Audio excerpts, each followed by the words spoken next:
What if I told you that the most prolific serial killer in all of recorded history wasn't some modern monster, but a man who operated for over 50 years, long before forensics even existed? This is a story that feels like it's been ripped from a Hollywood script, but it is terrifyingly real.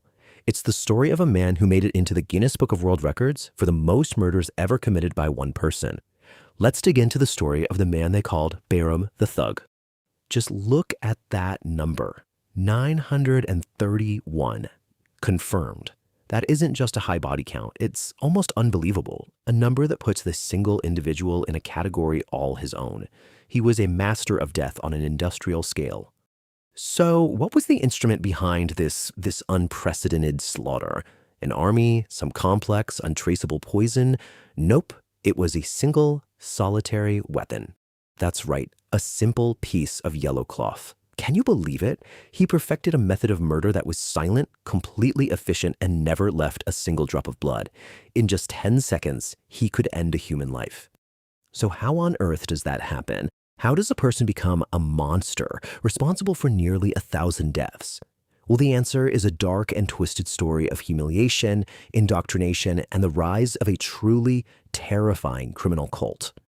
To really understand the killer, we have to go all the way back to the beginning, back to the forces that shaped a young man named Behram Jamedar into a monster. So Behram was born back in 1765, and his youth wasn't violent, not at all. It was actually one of quiet, constant humiliation. You see, his low caste status made him an easy target for degradation, and it filled him with this silent rage. But everything changed when he was 25. He met this charismatic killer, a guy named Syed Amir Ali, and Ali offered him entry into a new world, a brotherhood. The price of admission? Blood. Or, well, the lack of it. His first kill was a forced strangulation. It was an initiation, solidifying his new place among 40 other assassins. Behram had just joined the Thuggee. This was a highly organized and deeply feared cult of professional highway robbers and murderers. But they weren't your typical bandits who just jump out and ambush their victims. No. Their method was way more sinister. It relied completely on social engineering and psychological manipulation. Their process was just genius in a terrifying way.